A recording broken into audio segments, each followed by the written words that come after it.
आज जो है जिस तरह से पिछले 14 घंटों की बात करें तो पिछले 14 घंटे से कुल्लू जिला में बारिश नहीं हुई है, जिसके चलते नदी नाले जो उफान पर बह रहे थे उनके पानी के जलस्तर में कमी आई है और इसके चलते नदी नालों के आसपास जो लोग रह रहे हैं उनको भी बड़ी राहत मिली है। इस वक्त हम कुल्लू जिला मुख्यालय के साथ साथ अखाड़ा बाजार के आसपास है, जहां पर आप देखते हैं कि ब्यास नदी के जलस्तर में जिस तरह से फिलहाल जो है वो भारी कमी आई है और उसके चलते आसपास रह रहे लोगों को जो है राहत की सांस है। लेकिन जिस तरह से यहाँ की बात करें, कुल्लू की बात करें, तो अभी भी जिस तरह से सड़क यातायात पूरी तरह से बाधित चल रहा है। और खासकर पिछले कल की बात करें तो पिछले कल जो है ब्यास नदी इस पुल के ऊपर से बह रही थी। आप देखते हैं कि यहाँ पर जो है वो पुल के ऊपर बहने के बाद यहाँ पर कुछ देख सकते हैं आपकी कुछ पत्थर और कुछ लकड़ी के छोटे छोटे पीस भी यहाँ पर पड़े हुए हैं। और फिलहाल पिछले कल इस पुल को जो है पैदल आवाजाही के लिए बंद किया गया था, लेकिन आज जिस तरह से अब पानी की कमी हुई है उसके बाद यहाँ पर पैदल आवाजाही चल रही है। लेकिन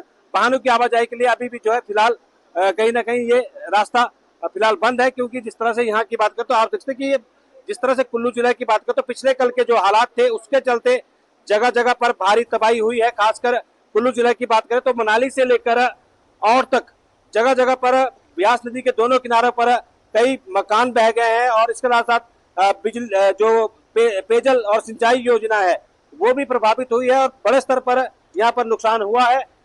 इस तरह से यहाँ पर कुछ लोग हैं। और चलिए सीधे रुक करेंगे, हमारे अलग अलग सहयोगी अलग अलग जगहों से जुड़ चुके हैं। तुलसी कुल्लू से जुड़े हैं, रणबीर भी हमारे साथ जुड़े हुए हैं शिमला से, और सचिन मनाली से जुड़े हुए हैं। सबसे पहले हम कुल्लू का ही रुक कर लेते हैं क्योंकि भारी तबाही कुल्लू में देखने को मिली थी। तुलसी जरा बताएं आज क्या हाल है? धूप खिली हुई है, थोड़ी सी राहत है? आज जी कुछ जासमीन देखिए, कुल्लू जिला की बात करें तो राहत की बात यह है कि 3 दिनों के बाद मौसम आज साफ हुआ है। मौसम साफ होने के बाद जहां किसानों बागवानों को बड़ी राहत मिली है, वहीं आम जनता को भी बड़ी राहत मिली है, क्योंकि लगातार 3 दिनों से भारी बारिश का दौर चल रहा था, जिसके चलते खासकर ब्यास नदी के रौद्र रूप ने जो जगह जगह पर तबाही मचाई है, पूरा नुकसान किया है, उसके चलते खासकर नेशनल हाईवे की बात करें तो नेशनल हाईवे में पूरी तरह से आवाजाही ठप है और जगह जगह पर जो नेशनल हाईवे टूटा है उसके चलते आवाजाही पर बड़ा असर पड़ा है। ग्रामीण क्षेत्रों की बात करें तो लगभग 250 के आसपास जो सड़कें हैं वो पूरी तरह से अवरुद्ध हो गई है।